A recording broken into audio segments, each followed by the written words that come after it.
university is the biggest scam. Like $100,000, $50,000, 4 years of your life, and you can't start making money until after that 4 years. And then you might figure out that you fucking hate that job. We're live. Ryan. Kind of. Round two. Yes, likewise. sir. Yeah. How you been, man? Very good, brother. How about you? Amazing, man. It feels like it was so recent. I saw you before I came back to Bangkok, but also a lot's happened at the same time. We obviously did like the hike at the volcano. I think, was that the last time or did we? Yeah, it was in Bali. I think that was the last time. Like we went clubbing, and then instead of just drinking, going home with some random Balinese girl, we decided to just go climb a volcano. So yeah, it's very legendary. As you do, as high ticket closers do. Yeah, just very natural.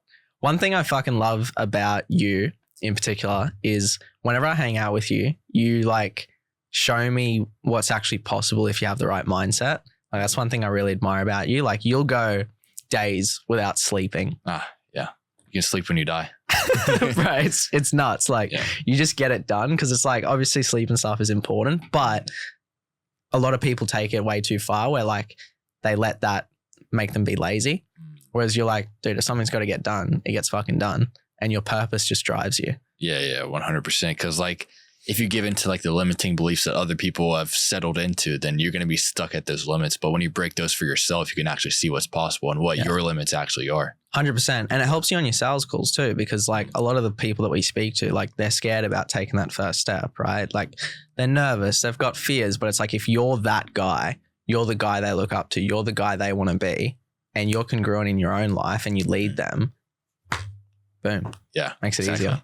100%. Exactly. So, how do you like Bangkok so far? I think this is the second time you've been here, right? Yeah, it's interesting because the first time, Bangkok was the first place overseas I went to like on my solo trip. So I was just like in awe. Yeah, this is the place that popped your cherry. Yeah. Fair enough. Popped my cherry, yeah. Actually same as well. Oh yeah, because you flew here first when you went from the States, hey? Yeah, I got here like August 29th of last year. Yeah. I think that's for a lot of people. I don't know why, but Bangkok seems to be like a starting point. Yeah, I think it's the best place to start off. Yeah. For sure. Especially if you have no income like me. Yeah. This is definitely the best place to go because if you go to like Koh Samui, Pattaya, or like a chill place where there's a lot of distractions and not the right people, then you could easily fall off the train. Yeah. And then have to eat the bugs in the streets. So Bangkok is definitely the best place to like lock in and actually focus on making money, especially if you're trying to make money online. 100%. Like the first time I came, I was just like so in awe of everything. And like, I was just like, oh my gosh, look at all these food places, these malls, like all this crazy stuff. And it's really interesting coming back here with Aaron and Anton because it's like, it's their first time. So like they're exploring doing that stuff. And I'm like, man, I just want to lock the fuck in. Yeah. Like I've literally over the past 4 days just like locked myself in that hotel room and I've like worked from morning till night and I've loved every second. Like, yeah, when you first came out here, like how did it feel in terms of like your dopamine levels? Like were they spiked to the roof? Like it was a whole new level of reality. Like your horizons were expanded as well. The novelty when you go to like a new place for the first time is unmatched. Like the second time will never be as high of like a rush because it's not new, right? Yeah. But I can still like appreciate like how good of a place it is. But yeah, the first time was crazy. Like I was like a little kid on Christmas, bro. I was so excited. Like just everything I went to, even just like seeing people walking, I was like, wow, this is amazing. Look at all these people. Look how busy it is. It's always moving and it's like a GTA 5 server in real life. Like you can do whatever you want, when you want, with who you want. Yeah. And rarely get in trouble or get caught. But of course, if you do get in trouble, you're in Thai jail for like a lifetime. So yeah, hopefully not too much trouble. Yeah. But it's like one thing I really realized when I first came and even coming back is like in Bangkok, you realize that no one actually gives a fuck. Like in a sense that like I used to care a lot about people's opinions, what they thought of me, like especially in Brisbane or Australia, like friends, family. I used to care so much about people's opinions. And when I came out and I see like everyone doing their own thing, everyone's in their own world, it just switched for me where I was like, why do I care? Why do I care about people's opinions? Like, look at all of these people doing their own thing. They're all focused on their own life. They don't care about me. It's like, I care about myself and that's what matters. So that was like a good breakthrough I had. But how about you? How did you find it when you first, because you came from the States. So that's even further than Australia. Yeah, it was like a 22-hour flight. I stopped in Istanbul, Turkey. Oh, yeah. There's a lot of baddies there. But yeah, I came here and I literally had like no sleep on the flight because I was sitting to some very smelly people. So that was quite unfortunate. But on the flight, I was like raw dogging it a little bit so I could like write down like what my goals were and what my intentions were when coming here. Because some people, they come here with like $10,000 or $20,000 saved. But I came out here with like 1,500. So I had to lock in. So I just created a plan where I would just focus all in on remote sales and make it work no matter what. And I was on a B2B offer when I first came here with very high hopes that it would bring me a lot of money because I saw some like closes in the chat. But then I came out here and made like $0 in like 2 months. So very tragic. Yeah, I remember you telling me last time about that. That was like nuts. You basically survived off like 7-Eleven. Yeah. Like the rice at 7-Eleven's like 20 baht. And then there's some rice you can get for like 5 baht. So yeah, rice, coffees, that's all you really need. Yeah. And just fast a few days. I mean, you're all good. A lot of people just give up right when things get hard. But as long as you stick to your goals and stick to your plan and see it through, you'll eventually reach that other side for sure. What was that like for your like mindset, like going through that experience? I think it was like a flip of a switch in my mindset because I came out here with like a scarcity NPC mindset. Like the only way I thought to make money was like through the 9-to-5 university, but coming out here when I reached rock bottom, it wasn't that bad. I think everyone should reach like that rock bottom point so they can see who they truly are, because whenever they just settle for their comfort zone, the mediocrity version of their lives that pretty much 99% of people settle for, they never get to see who they truly are and what they're made of and what they'll do when their back is against the wall. Yeah. And they never experience like burning the boats to go after what they truly want. And that's where most dreams go to die. And that's the comfort zone. Yeah. So coming out here, just the flip of the mindset from like the NPC mindset to the abundance mindset where I hit rock bottom. And I mean, it can't get any worse than rock bottom. So you can only look up and you can only try to do what you can do to make things work. And then eventually it will. One thing I learned from you is like that slingshot effect. Yeah, the slingshot effect. Exactly. Yeah, it's like the less you go back, you can only go so far. But if you go all the way back, you're fucking flying. Yeah, like let's just say you have like $10,000. If you like spend that whole $10,000 investing in yourself, mastermind courses, and taking the calculated risk and taking relentless action as doing everything you can, you'll lose that $10,000, but then probably make 20,000, 50,000, 100,000. Yeah. And in the grand scheme of things, it's like, let's say you make 100 grand a year or even 50 grand a year, right? Over 50 years, I don't know, that's like $2.5 million. Like what's $10,000 in the grand scheme of things? And it's like, yes, you lose 10K temporarily, but what is that going to do to you long term? Is it going to make you more than 10,000? Probably. Yeah. Like even the first course I bought, I didn't even learn anything from the course, but it got me into sales, which has made me obviously a lot more than $1,000. Yeah. And I was shit scared when I made that first investment. Like I was shitting my pants, but I was like, what's the alternative? Yeah. What was that first investment for you? Like the first course you ever bought? Yeah. So there was a guy I followed on TikTok at the time called Jason Capital. And he was talking a lot about like porn addiction actually. So he had like personal development content and stuff like that, as well as his business content. And he helped me a lot actually, like with porn, because that was something I struggled with when I was younger. I'd watch it like all the time, and he helped me a lot with that. So I started following him more and more. Anyway, I was at university studying construction. I was about 4 weeks in, and then COVID hit 4 weeks in, and I was going to these classes online then, doing these group assignments. People like, oh, you got to do this, you got to do that. I was like, what am I doing? Like, this is not what I want to do. It's just what my family, it's what my friends wanted me to do. It's like that traditional path. And then I got spammed with like a bunch of side hustle ads. And one of them was from Jason Capital, basically saying like, make a few extra $1,000, type a few messages on your phone, things like that. I was like, hey, that sounds better than McDonald's, which is what I was doing at the time. I was like, I reckon I could do that. Anyway, I spoke with his like DM setter. Now looking back, I know. And yeah, I bought that course. And then, so I was on like copywriting and things like that, which I didn't really use, but Jason Capital is like a really good speaker. That's what I learned from him. Anyway, that network from that group then got me into selling Instagram followers, which was like my first sales role, which I didn't even know I was in sales until like 9 months in, but yeah, that's how it started. Yeah. I mean, with my first course that I bought, I mean, it was just like I was working a contracting job at the time, like putting gutter guards on houses. Yeah. And I was like carrying around 32-foot ladders, 40-foot ladders on the back of a truck. And that was like fucking back-breaking. But yeah, I was like watching YouTube. I saw people living it up in Koh Samui. And they were like the same age as us. I was like, wait a minute. Like, what are they doing to actually survive out there and make money? So I was like digging around, doing some research. And then I found like the landing page in the description. So I clicked on it and I went all the way to the end. And there was like this price. It was like $5,000. I had no idea what it was. On the landing page? Yeah. Like it was just right there. No salesman. So I was like, okay, well, it's $5,000. It's got to be something valuable. So I saved up for like 4 weeks, like $1,000 a week, $1,200 a week. And then I just bought it. And then it was like a remote sales course. Right. So, I mean, I had no idea what it was, but I mean, it taught me everything to get me started. So it's very good. How long do you think it would have taken you to actually get to where you are if you just tried to wing it on your own? Oh, probably would have never even learned about it until it was like too late. Yeah. So it's glad crazy. I took that crazy step. My mom thought I got scammed by like some guy in like another country. She was like, I just told her I put it in some Forex or something. Yeah.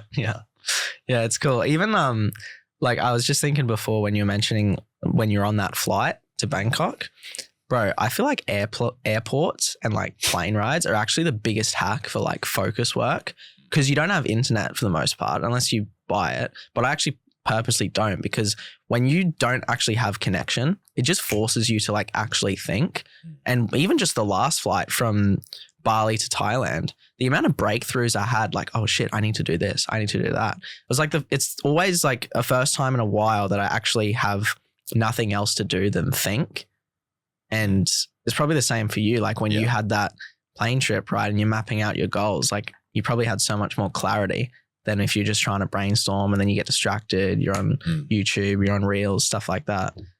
Yeah. Like those moments of clarity when you're just alone, that's probably the most important time, especially if you don't know what you want and you're always like distracted by like sports, university, Netflix, porn, partying. Yeah. You never get to know what you truly want. So I'd recommend if you guys are watching right now to just sit down with yourself for an hour, maybe go on a plane ride to like some foreign place and then just sit with yourself and ask yourself what your goals are and what you truly desire. Yeah. Because it's not about like, it's not very hard to like achieve your goals. It's just very hard to find out what those goals are in the first place. Yeah. And that only comes from like having clarity, right? That's why so many breakthroughs happen when people are in the shower. Because when you're in the shower, you got nothing else. You're just thinking like that's for me, like in the morning and night, that's when I'm like summarizing my day. And then, it's cool. But moving forward, like, so obviously you've gotten to this point where like, obviously you're doing really well in high ticket sales. You've got your YouTube, which is fucking blowing up, which is awesome. Because it's like, I know at the last mastermind, that was another thing I learned from you was like consistency with content. And I came out of that mastermind, like, even though I was hosting it, like I learned so much from you guys. And that was the thing that I learned. So I've just stayed consistent with the Instagram. I think I've gone from like 300 followers to like, I'm about to hit 1,000, which is like exciting. But then, learning from you, like consistency with the content. So what was that like for you? Like starting out, never posting a video on YouTube to now getting to where you are now, where like you've got a few thousand people knowing about you. Yeah. So, I mean, at the start, when I started doing content, I was very scared to like think what people were thinking of me. I was scared of thinking like they would look down on me or something like that. But then I flipped that and I was like, okay, well, what if there's someone out there like a younger version of me who needs that inspiration, needs that motivation, needs that value from me that I can give to him? Like I'm doing him a disservice.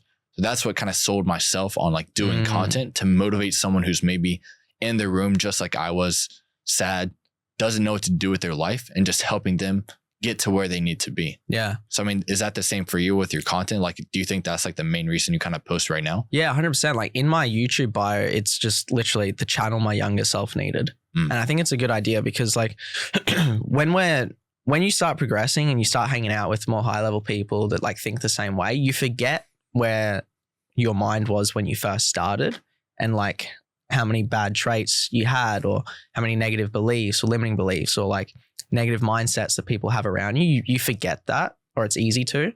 So like when you make these videos and you think like, okay, 18-year-old Orlando, he's struggling with porn. He's eating a bunch of junk food, watching movies. Like he's got no purpose. He doesn't know what he wants to do with his life. When you like start to think from that perspective And you're like, okay, what did he learn that got me to where I am? And then can I just teach that to someone else? Like, and that gives you so much purpose, knowing that you're actually like helping people that are starting out, because it's so easy to forget like where you came from. Yeah, 100%. Because like our new reality now, we're surrounded by people who are all successful. We forget like what unsuccessful looks like. Yeah. So you have to kind of have that retrospect and that reflection on thinking like, okay, well, what if someone else is in my position in the past and I need to help them and hold their hand through the entire process to get them to where they actually want to go? Yeah, 100%. Like for you, like what, if you were to describe yourself before sales, like what type of person were you? Because you obviously weren't the guy you are now. No, the complete opposite. I would party, smoke every day, drink every day, screw around with a bunch of random girls in college. Did a little bit of porn as well. So, I mean, just all of the above. That was who I was in the past. But in life, you have to kill your old past, your old self sometimes to create that new version of yourself. Because like if you hold on to that old person, what you've done, the past actions that didn't really align with who your truly most high frequency version of yourself is, then it's always going to chain you down to who you used to be. So to kill off that old person, you're able to become something new. Yeah. Something more beautiful. Yeah. And it really is like that identity shift. Like I even do this on my sales calls sometimes. It's like the current person that they are on the other side of the phone or the Zoom meeting, like that's not the person that they want to be naturally. Otherwise they'd be there.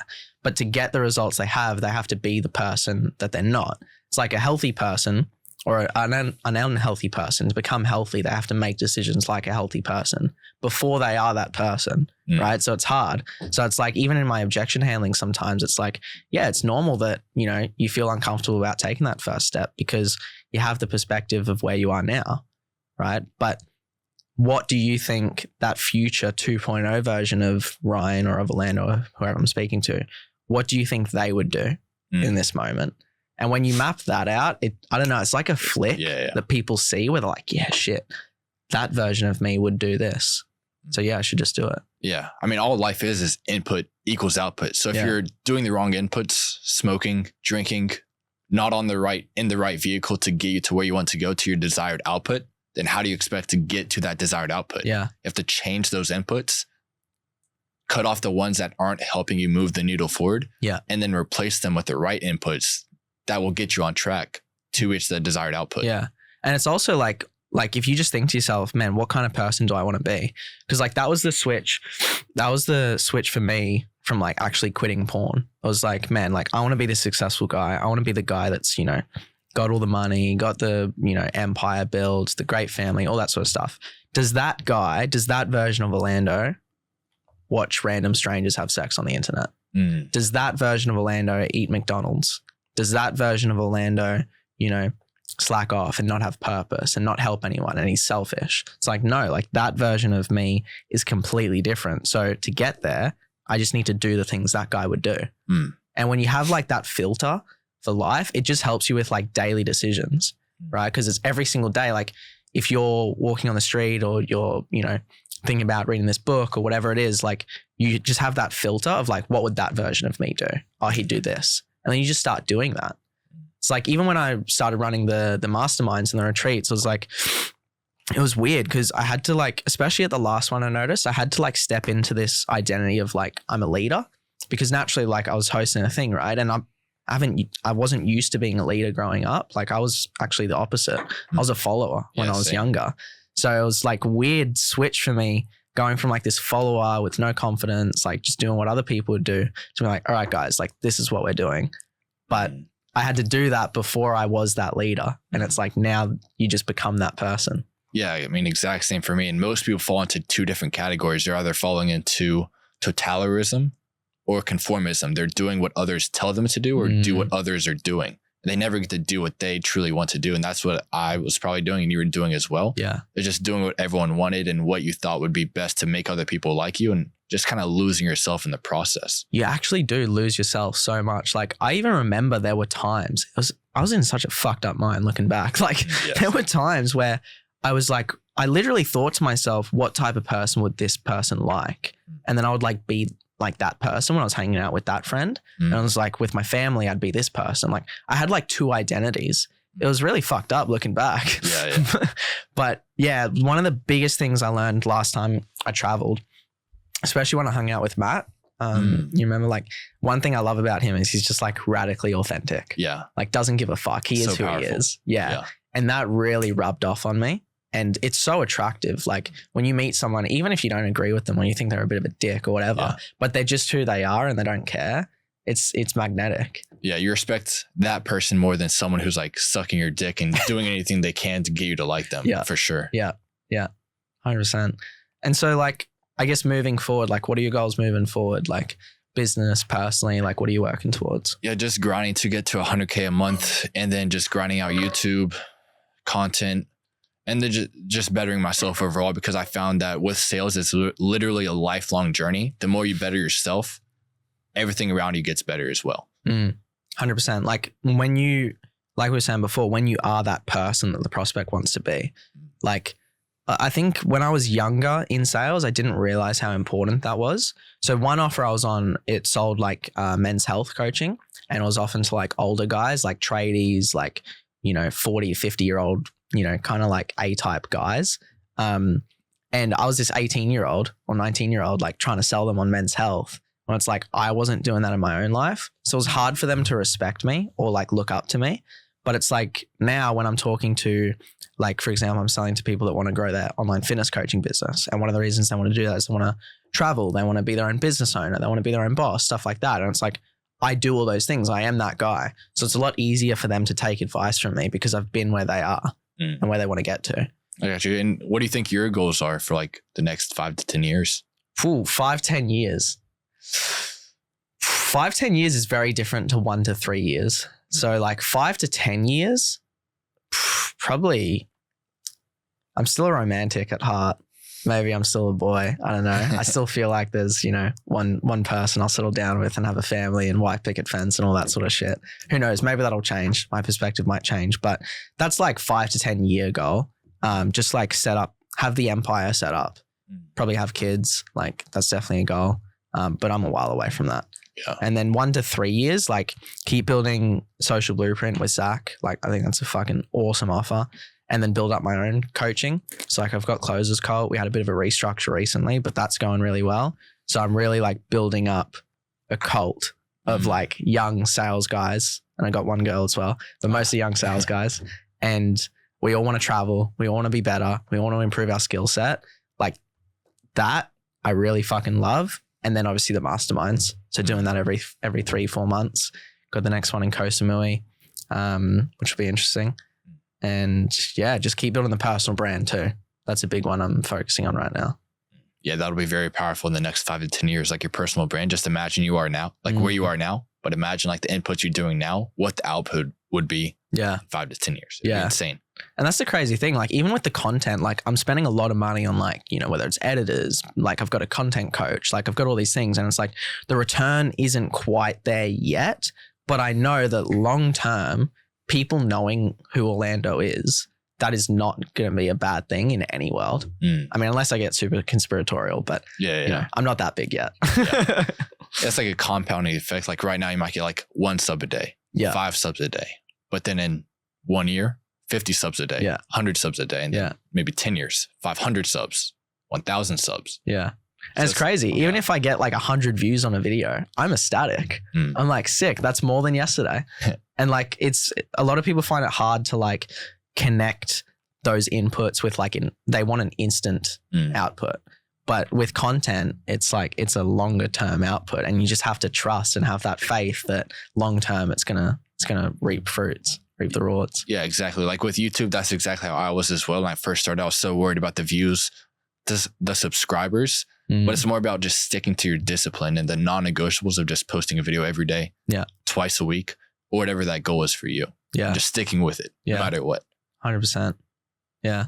And then, so in terms of like bettering yourself, like, some people read books, some people listen to podcasts, some people buy courses and mentorship, some do all three. Like, what do you do like the most to like improve yourself? I think just going out there in the world and putting yourself in new uncomfortable situations, that's the best way to learn. So that we can learn from firsthand experience. Cause like from reading books, listening to podcasts, you're listening to someone else's experiences, not your own. So everyone's experience, like your experience and my experience, is completely unique. Everyone has their own unique dream, unique life. So you need to put yourself in unique situations where you can learn from your own situations on what worked, what didn't, and where you can go in and fix what didn't work last time. Because I mean, most people, they look at failure as like the end all be all when something doesn't work out. But once you make that mindset shift into thinking failure is the price you pay for success, then that's when you can make failure your best friend on just the world's teacher on telling you like what works and what doesn't work. So that way you can navigate quicker to where you want to be. 100%. Because I think people learn the quickest when they feel something, when they feel like an emotion. And a lot of time that can be pain, right? So it's like you feel this pain of like failing, and then it clicks to your brain so much quicker because, you know, in caveman days, it's like, oh, I touch that thing and I get burned. Oh, don't touch things like that again. Like you learn because you had that pain. And it's like you have that with life experiences as well. It's like if you know, you eat junk food and you get fat or whatever, and then you like learn from that, or you go out, you know, to this new experience and you talk with this guy and you learn something. It has a bigger emotional impact on you than just listening to someone talk about it, for sure. Yeah, 100%. And like on a sales call, if someone says they failed in the past with like a course or mentorship, I always ask them like, so, I mean, Orlando, you've been traveling before, right? And I'm guessing you stayed at like hotels sometimes. Yeah. At these hotels, like, were they always like 10 out of 10's the perfect experience, or did you maybe have bad experiences sometimes? Definitely had bad experiences. Okay. And would you say that stopped you from ever traveling again? No. So, I mean, it's pretty much the same thing with life. Like, you're going to have bad experiences. And I think like everyone in the world should chase after failure, because the more you learn and fail, the more you're able to grow. Yeah. But most people, they're scared to fail. And that's why they always stay at the bottom. Yeah. Yeah, 100%. I like that analogy. And whenever I like those analogies, I actually just made a video on that, but it's like whenever you relate it to something that they've experienced, like I use a similar one. I used like, you know, have you ever had a bad meal at a restaurant? Yeah. I think it was actually a dog instead of a steak, to be honest. It was in potato. Yeah. And like, is that going to stop you from ordering a steak ever again? No, I had one last night. Yeah. But why didn't it stop you though? Just because I miss how good a real good juicy steak tastes. So I had to get another one. Yeah, you keep trying. Myself. Yeah. It's like there's so many you can use. I've used like the ex-girlfriend. Like, have you ever had a girlfriend before? Yeah. Did it work out? No. Okay. Does that mean you've given up on love? Well, probably not. So why are you giving up? Why are you giving up on yourself, you know, for this? And it depends how like real you want to get with people and how like real the objection is in their mind. But yeah, it's cool. How have you, so besides life experiences, like what's helped you level up like your sales skills specifically? Definitely investing in like masterminds, courses. Those are the best thing, I think, because I mean, a lot of people, they think courses are pretty much a scam, especially with all these there's a lot of fake gurus online, MOMs, scam courses. Yeah. But I mean, online, I mean, it's still a lot better than going to like university, because that's even more of a scam, because you're learning from a fake guru. Especially for myself, I went to university to go after a business degree to learn how to start a business. But I was learning from a fake guru, someone who's driving a Honda Civic to work, never touched six figures in her life. And I was trying to learn how to do that from her. So it's kind of like, have you seen like Avengers? Yeah. You know, like the Red Skull talking to Thanos, like he was leading him to a treasure he can't possess. That was exactly like the professor. So I think like courses is definitely your best bet. You just need to be able to trust them, do your due diligence, do the research, and take those calculated risks, because you can learn from someone who's actually been there and a real guru, instead of the fake guru who's never done what they're teaching. Yeah. Yeah, dude. I honestly think like university, college, same thing.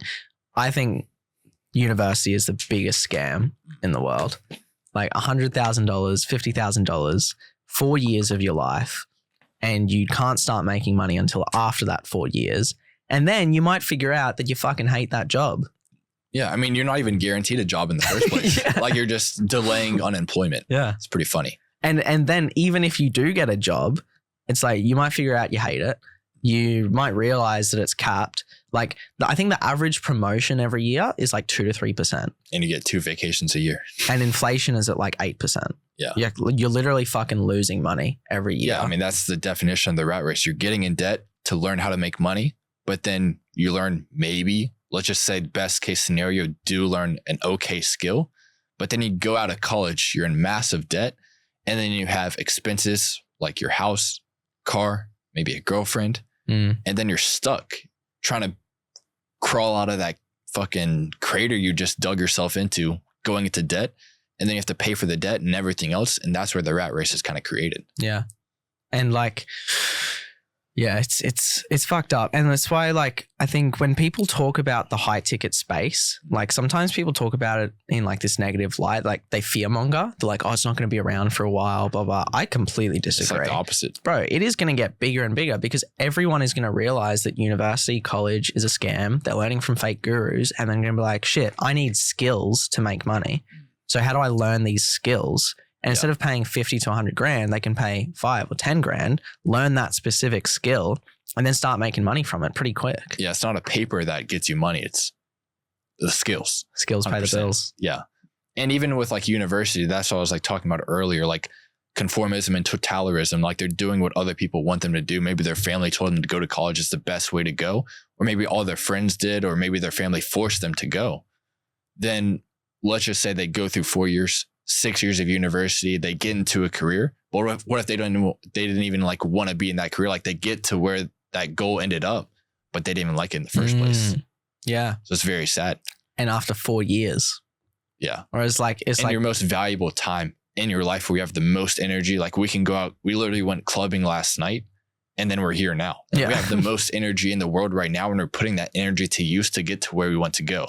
Most people are using that energy and wasting it, drinking, smoking, screwing around in college, and then ultimately destroying themselves. And then 5 years, 6 years later, they're back at where they were at like 17 or 18. Yeah. And you know what's funny? The only, like, I used to think it was a valid counter argument was that, yeah, but at uni, you'll meet a lot of lifelong friends. But then now I'm like, well, look at all of the lifelong friends I've met over the last year or two compared to the type of people I would have met at uni. It's like, yeah, I would have met people at uni, but they're not even the type of people I want to be friends with anyway. It's like, I want to be friends with people that are always looking to level up. Like whether I've met people that are making 10 grand, 20 grand, 50 grand, 100 grand a month, like they always want to make more. They always want to keep growing, keep developing themselves. Like those are the people I want to hang out with, not people that just want to settle for a degree and then get a salary. Yeah, 100%. And yeah, I mean, back in the States when I was in university, my friends in college, which I thought were my friends, they were just acquaintances who wanted to put on my downfall because they were like, tell me to go drink that drink, smoke that joint, which I did. I'm fully responsible for like listening to them and doing that. But once I dropped out and started going down the path of like remote sales and entrepreneurship, they were trying to drag me back down. They were like, Ryan, it's too risky. You're moving to Bangkok with like $1,500. What are you doing? You're going to fail. And if I listened to them, I would have to go back to like that same reality that they're living in. So, I mean, you get to see who your true friends are once you go down your own path and you hit rock bottom. A lot of your friends, they'll hate on you. They say you're a scam or anything like that. And they try to drag you back down to their level. And those aren't your real friends. But from what we've seen out here in Bangkok and in the real world, we see people who are doing better than us, people who aren't doing as better as us, but they're not preying on our downfall. They're not trying to drag us down, no matter if they're doing better or worse than us. Yeah. Everyone wants to see each other win, which is very powerful. 100%. Like even when I was, when I first got back from Bali and I was like met up with a few of the friends that I have in Brisbane, I can't remember what I was talking about. I think I was talking about some investment for a company that I was making. And all of the responses was, oh, have you looked into this? Like, what about the negatives? What about this? What about that? Whereas when I was overseas in Bali or in Thailand, it's like always, oh yeah, that could be cool because of this. It's like, I have an analogy. It's like if you tell someone in your hometown, hey, I'm going to jump off a cliff, they're like, dude, you'll die. Yeah. Whereas in Bali or Thailand, if it's like, hey, I'm going to jump off a cliff, you're like, hey man, if you believe it, you'll fly. Like, yeah, 100%. Like, it's that stupid, like delusional self-belief, but that's what you fucking need. Yeah. Everyone has like an abundance mindset from what I've seen out here. Yeah. It's crazy. Yeah. And like, I think I mentioned this last time we spoke, like that faith that it's going to work out.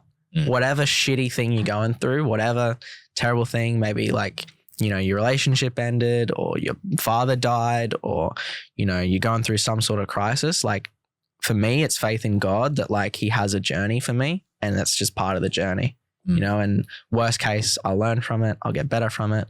Best case, it turns me into who I want to be. Like for me, like my breakup was like the best thing that ever happened to me personally. Like, I feel like that was like the rite of passage for Orlando.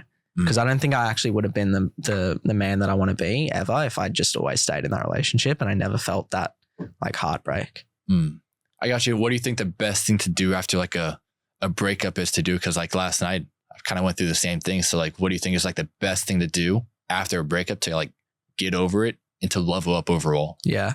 Like focus on yourself, King. like literally, like when we broke up, obviously you feel like all these fucking emotions, like it's insane, like especially as guys, because we're not as in touch with our emotions as girls. So like, but then when a breakup happens, like you actually feel it all and you're like, holy shit, like this is fucked. Yeah.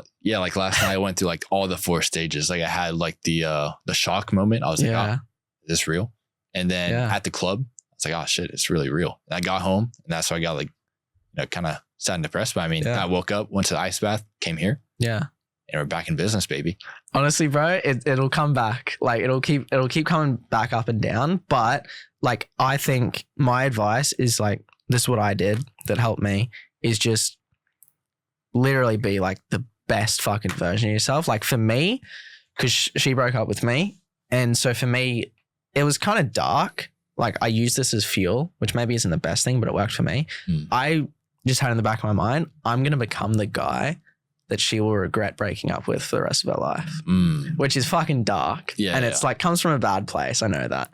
But I used that for the first few months. And bro, I was like overtraining. I was running like 5Ks minimum every single day. I was gymming every single afternoon. I got in the best shape of my life. My business started doing better. I started taking more risks, going traveling, meeting new people. Like when we broke up, I realized, fuck, I have like no friends. Like I've just been hanging out with her the whole time. And so, yeah, I would like just focus on yourself and bettering yourself. But I'm sure you know this. It's just like hard to, when you're in that moment and you have all these emotions, it's hard to think with clarity. Yeah. But that's where modafinil comes in and then back in business. Back in business. But yeah, I know like you're the type of guy, bro, like this will make you better. Yeah, 100%. And I mean, right now, like this is your first time going to Koh Samui or December 5th, 15th? No. So I'm going there Sunday. So tomorrow. Tomorrow. Yeah. I fly there tomorrow. Nice. So in terms of like Koh Samui, like what do you think is the number one thing you're looking forward to? I know you haven't been there yet, but like what is your imagination in terms of like Koh Samui? Because some people might be watching this and not even know like what Koh Samui is. Like, what are your views on it so far without even experiencing it? I barely have any idea, eh? Like I've heard from some people it's similar to Bali, which if that's the case, cool. Whenever I would speak, like when I talk to girls about it, for some reason, like 80% of them would say it's terrible, don't go. And then when I talk to guys, they're like, oh, it's fucking amazing, you'll love it. And I think like some of the guys I've talked to, like they said, like the Muay Thai is great, you can eat really healthy, you can just dial in, lock in. And then the girls would be like, oh, there's not much to do there. So it makes sense. So what I'm hoping it is that it's basically just like a place where all these nomads, and I know a lot of high ticket sales guys are there as well, just go to just like grind and level up. That's what I'm hoping. Yeah, it's pretty much that. Yeah. Okay. Yeah. And I'm also doing like a recon because I've never been, but next year in February 9th, I'm running the next mastermind, the third one. And so I need to do a bit of a recon, like see, okay, what can we do there? What's available? And I know you've got the islands, north and south as well. So I could do that. But I think for the most part, like I'm just going to rent a fucking mansion and like a mansion villa. I mean, that's what you do. Get a Muay Thai coach, come in every day, 10 kicks, motherfucker, like, and just make a bunch of money. Yeah. And what do you think the like most powerful thing about like getting into martial arts, whether it be boxing, Muay Thai, jiu-jitsu, like what do you think the benefit is if no one's ever done it before, if they're watching this? Yeah. I think for every man, like having that physical element to it, like just fucking punching something, like even if you're shit at it, like just getting that energy out of you is so powerful. And as well, like it triggers like this deep thing in you, like primal nature. Yeah, like this survival instinct. Like especially when you get hit in the face. Yeah, it's just first spar is crazy. Oh, it's nuts. I still remember mine when I got hit for the first time. I was like, oh, you dick. Like, I was like, what the fuck did you hit me? Yeah. And I'm like, oh, that's the point. We're sparring. And I was like, all right, shit, I got to like protect myself. Yeah, I was like closing my eyes like, oh, shit. Yeah. Fuck.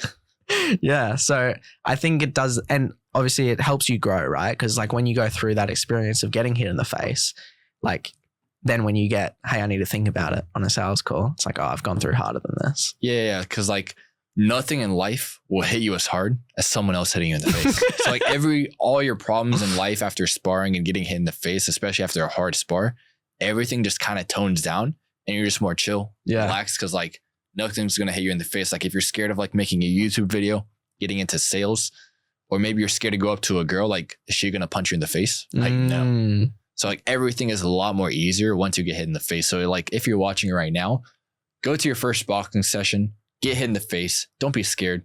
Just put your face out there and point right here. Yeah. Just get in the face and have that experience. Yeah.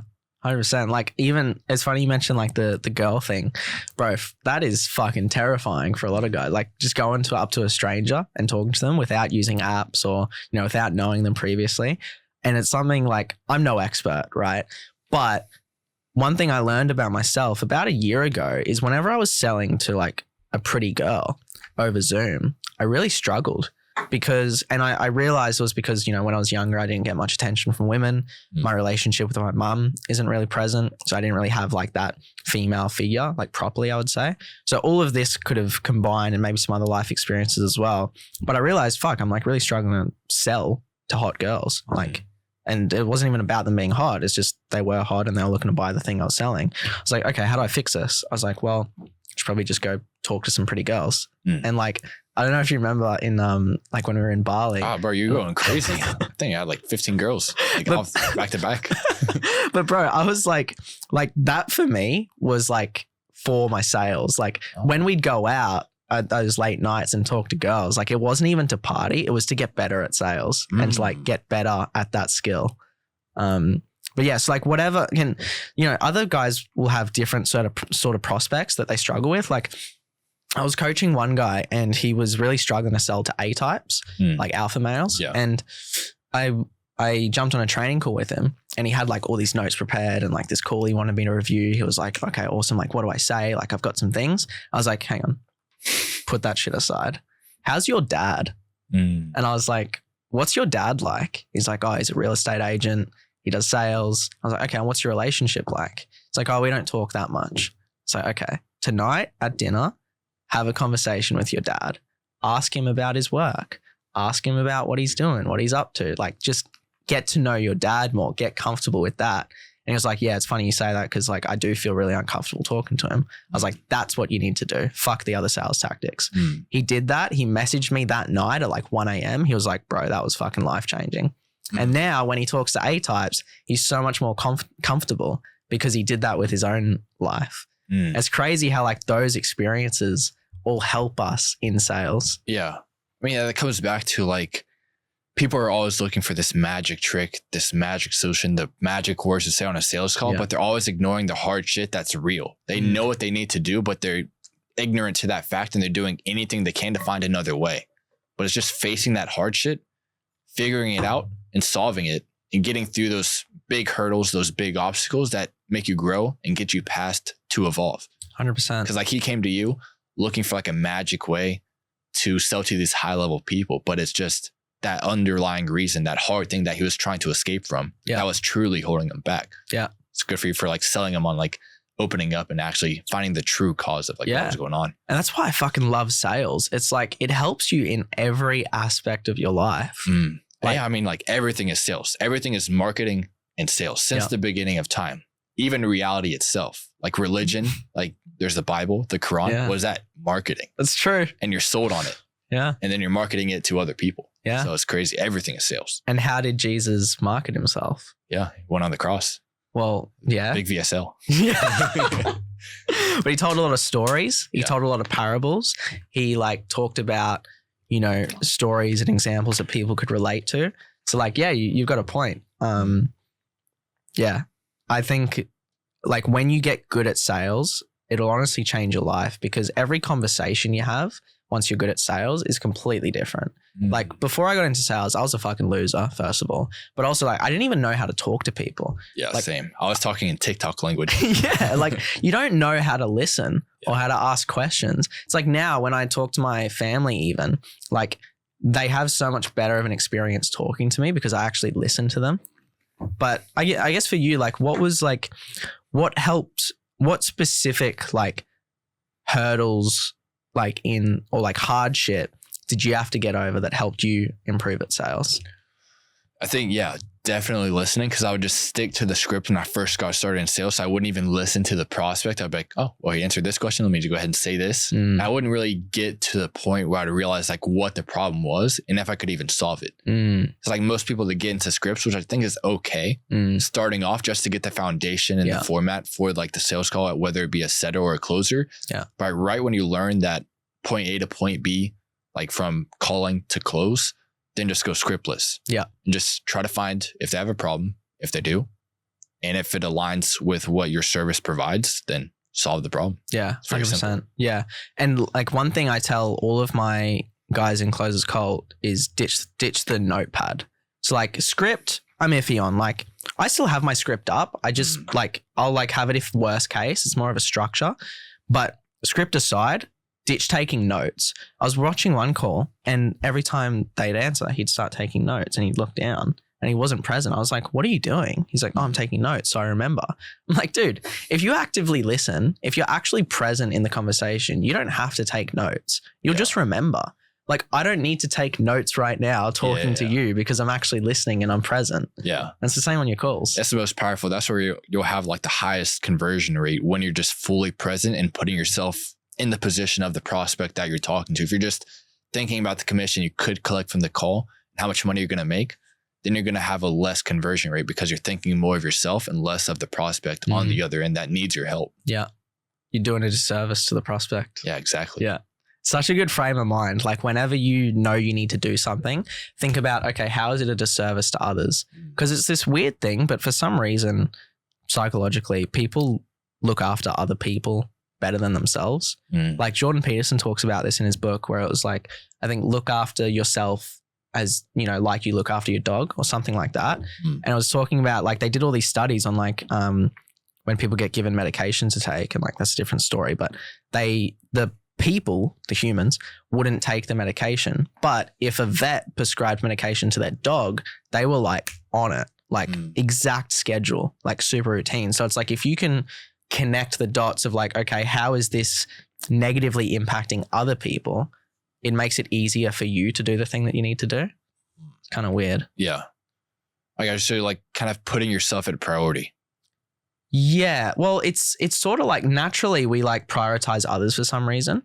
So if you can, like, you're actually like for example, if you think about, you know, 16-year-old self, a version of you, and you're like, okay, I'm doing a disservice by not putting myself out there and not teaching him because he needs someone to tell him. Then it's like you're prioritizing him technically, but it forces you to do the thing that you know you need to do. I got you. So I mean, it's kind of like on a plane, like when you're like, let's just say you're going down in a crash, like you can't save the other person unless you save yourself first. Like you put the mask on, like if you like pass out before you even save the other person. Yeah. So you have to like get present and be fully optimized for like the sales call and then help the other prospect. So that means like a lot of people, they get into sales and it's like a very low standard at the moment, because like there's so many people, just like you posted on your story, someone DM'd you like a text, hey, you're looking for a setter, and no effort at all. So I mean, there's a very low standard in getting into sales and a lot of other online businesses, because a lot of people, they say remote sales is a scam, e-commerce is a scam, affiliate marketing, whatever it is, they say it's a scam. But it's not the businesses that fail, it's the people. So like just becoming at least that medium level to high level guy that's able to actually attain, maintain, and grow that business, that's very important. Not the business itself. Yes. More like of a journey like within to get you to where you need to be. Yeah. It's like when in the States, I'm down to get controversial. Like when they talk about gun laws and shit, it's like people say, oh, guns should be illegal. It's like, well, it's not the guns that are the issue. It's the people with the guns. Just like in the UK, they've banned guns, but they're still stabbing each other constantly. Cutting off arms. It's fucked up. But it's like, you don't ban knives. It's like, it's the people that are the problem. And yeah, it's the same in sales. Like it's not sales that's the issue. It's not e-commerce that's the issue. It's the people. It's the person doing it. Now, like, are there certain levers you can pull or certain industries that are maybe different or easier to get started in? Like, yeah, maybe. But at the end of the day, if you do everything you possibly can, there's no reason you won't see results in it. So like, what would your advice be? Let's say there's like a younger version of Ryan. He knows he doesn't want to go to college. He knows that's a scam. He doesn't want to listen to a fake guru. He wants to get into sales and learn that lifelong skill. What would be your advice to him starting out in terms of like how to find a role, first of all, how to land it, and then how to get good at sales? Yeah. So first off, finding out like what your goals are, like what your desired output is, and then just reverse engineering that process, like how much money you need to get that desired output and to like maintain it. And then finding out the quickest way to get there. So either investing in yourself, putting yourself in the position like we have, like going to Bangkok, Thailand, that was the best decision for me because no one in my hometown is making money, like $0 online, even in physical businesses, no one was making money. So I was doing research and I found that Bangkok, Thailand, I mean, everyone out here is making money online. So I knew if I just came out here, positioned myself within those group of people, that it was inevitable that I'd be able to do that for myself. So I would just tell my younger self, invest in yourself, get some cash flow, go to the place where everyone's already successful in what you want to achieve for yourself. And then, I mean, it's pretty simple. I mean, it's inevitable you'll get there yourself. I like that. And like, even if we get tactical, like one of the things that was recurring throughout that is the people, right? It's like connecting with people. You can't find these roles on your own. Like you need to know people. And it's like, okay, well, how do you know people? Well, you got to be someone that people want to know. Yeah. And it's like, oh, well, how do I be someone people want to know? I don't have anything cool about me. It's like, yeah, you fucking do. There's certain things about Ryan that's super relatable to certain types of people, but they don't know that because you're not posting content. Yeah. So I think like the personal branding part is so huge because I wouldn't have connected with you if I didn't look at your Instagram and go, this guy's a fucking G.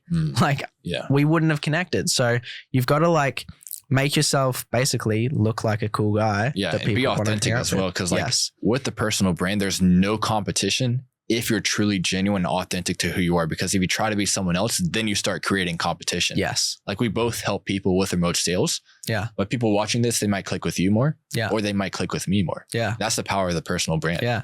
And it's funny because I'm connected. We're both connected with a lot of people that teach sales. And like the old mindset, the scarce mindset would be like, oh, we're all competing with each other. But like you said, I don't see any of you guys as competition and vice versa. Yeah. Like it's all different. Right. Yeah. We all have different styles. It's like different ecosystems. Yes. Yeah. Yes. That's what I was thinking as well when I first like was deciding if I could help people, because I already helped a few people back home in the States get into remote sales. So I was trying to just level that up. But I was thinking like all my friends I had a few friends doing that as well. And I don't want to like compete with them. But then my friend who was already doing it was telling me like, there's no competition because you're Ryan. You're not me. Yes. You have your own authentic, genuine self. People are going to connect with you and not me. Yeah. So it's kind of motivated me, kind of opened up your eyes and my eyes as well, that like someone's going to look up to you more than they'll look up to me. And someone might look up to me more than they'll look up to you. So just, there's no competition. 100%. And it's actually a game changer because when you do look at it as competition, it creates this weird dynamic. Like if we thought we were competing with each other, right? It's like, yeah, we're friends, but it's like deep down, I'm like, oh, but I want to like do better than him. But it's like, no, it's like, oh, he's doing that. Oh, cool. I can implement that. And then I tell you what I'm doing. And it's like, we both make each other better. It's like iron sharpens iron. Yes. Yeah. Exactly. It's like a healthy competition. Yeah, 100%. Yeah. Like even like James went to the first mastermind, like he started teaching sales as well. And we both text each other daily. Like we both encourage each other when we get a sign up. Like we don't look at it as this scarce mindset that like a lot of people would naturally have, especially in the sales training world. Yeah. A lot of toxic especially behavior. Like the MLMs or like the scams out there. Don't get me started, bro. Yeah. Don't get me started on ABC. Yeah. Always ABC. Is that like a Facebook group? So I don't know what defamation laws are like, but let's just call it an alphabetical company that starts with the first three letters. And basically what they do is they teach digital drop shipping. Now, digital drop shipping is basically just a cooler version or a cooler title of high ticket sales. And so they sell the dream. They sell, I make $50,000, $6,000 a month. I travel to Dubai. I do all this cool stuff, blah, blah, blah. And it's through digital drop shipping. And then they go send me, comment the word guide or something. I'll send you my guide. And I've gone through the funnel. So you click on the guide. It's a VSL. There's all this info about how all these people are making money, blah, blah, blah. And then you go through and you have a sales call with one of the guys and it's $10,000. You pay that money. You get in and then you realize that 90% of the people who are actually making money are making money by selling the thing. just by marketing the thing. Yeah. But they don't actually do the thing. So they don't sell an actual skill. They just sell to sell to sell. Yes. I got you. It is literally the definition of a Ponzi scheme. Shit. Well, I mean, yeah, I mean, those are kind of fucked up, but I mean, yeah, someone's got to have the end of the stick, so it's kind of fucked up. Yeah. So if you see an alphabetical lettered company, just be a bit cautious. Like Ryan said, do your due diligence. Yeah. Because like, I mean, with remote sales, the way it's not like a Ponzi scheme is because you're actually like standing in the cash flow from people who want to learn individual skills like day trading, fitness coaching. Yeah. Even in Bali, there's the people who like selling the shroom trips. Oh, really? Oh, yeah. So, I mean, there's coaching for everything. Yeah. So it's just standing in the middle of that cash flow. That's all remote sales is, not like some Ponzi scheme. Yeah. And like people talk about AI, right? AI is fucking awesome. I'm sure we'll touch on that. But like people get scared of it, like, oh, is sales going to be replaced by AI? Because like they've got these appointment setters and stuff. And it's like, yeah, the AI might get better and better and better. But at the end of the day, if someone's spending over $2,000, they want a real human connection. Yeah. Right. And that's going to come like that. The robot could be amazing, but they're not going to be able to have that authenticity that a human has. They can't go deep. They'll have like the baseline surface level questions. Yeah. They won't be able to go deep. And no one like a human is having like, when you're on a Zoom call, you can see like you can kind of feel them out, see their facial, like, what's the word? Expressions. Facial expressions. You can see like if they're kind of uneasy and you can kind of point that out. I would be like, oh, so you ready to buy? Yeah. I see that all the time. Like one mistake a lot of salespeople make is they don't call out what they know they should. They don't call it out into the open. It's like if you see that someone is super nervous, I'll just be like, you seem really nervous. Yeah. Like it's as simple as that. Yeah. Like just call it out, bring it into the open so you can address it. But yeah, I think AI will replace appointment setters. Yeah. I think that might happen because 100%. it's a bit of a simpler conversation. Yeah. It's very surface level. Yeah. And like I've been working with more appointment setters lately and a lot of them are pretty fucking lazy, to be honest. So it's like if you can get an AI, it's like $2 a set. Like it's worth it. Yeah, you're gone. So no management at all. But that's why it's important to level up your skills. Yeah. So like if you are scared of AI and you're scared of being replaced, level up your skills so that you become irreplaceable. Yeah. Or you will be replaced. Like there's already I think it was like a McDonald's in Texas. It's full AI, no employees. Yeah. So I mean, in the next 5 years, all these low level jobs, people going to university right now to learn a degree, they're delaying unemployment and then they get unemployed to like a job that's easily replaceable by AI. So not only are they wasting the 4 years, 6 years now, but then maybe 2 years working at this job, they'll get replaced by AI and then they're back to square zero. So it's very important in this day and age to learn an individual skill that can separate you and make you irreplaceable by AI. So that way you don't have to worry about it. You can start building out an empire. So that way, if let's just say we have like a universal income, or maybe there's not that many opportunities, you have that empire built up. So you don't have to worry about it at all. 100%. And like we just had the election, obviously, in the States that a lot of people are paying attention to. And it's like, regardless of whether, even if Kamala won, would have been pretty shit. Even if she did win, it's like, I still know I'll be all right because at the end of the day, people are still going to need to be sold to in any economy, you know? And it's like, just control what you can control. I mean, fucking awesome that Trump won. We're so back. America. Crypto is booming. Yeah, bro. It's nuts. Are you into crypto much? I mean, a little bit, but not as much as I wish I was. Yeah, it's always been a tricky one. Like even 4 years ago, I always thought about getting into it. I just never really did because the way I looked at it is like, well, I can put 10K into crypto, right? And it might do really well. It might go up like 20, 30%. It's like, if I put that 10K into my skills, will that help me make more than 30%? Yeah, probably. So it's like, why don't I just increase my income? And then once my income's like super fucking high, then it's like, then I'll diversify. But I think it's like Hormozy says, like a lot of people focus on making money in the start, but it's like, no, you need to focus on making the skills at the start so that you can make more money. And then once you're making all that money, then you can invest and buy stuff. Slingshot effect. Yeah, I got you. Yeah, I mean, what were we doing at like 16 or 15, spending $60 on a video game instead of Bitcoin? What were we doing? Bro, I spent hundreds on FIFA. Yeah, same with like Valorant or like Rocket League. Bro. Well, what was your game of choice? Definitely Rocket League. Yeah, that was a fun one. Yeah. That was fun. For me, it was FIFA. I'd spend hundreds on FIFA points, packs, trying to get Cristiano Ronaldo. Spending on the wrong pixels. Yeah. Should have spent it on the real world. Yeah.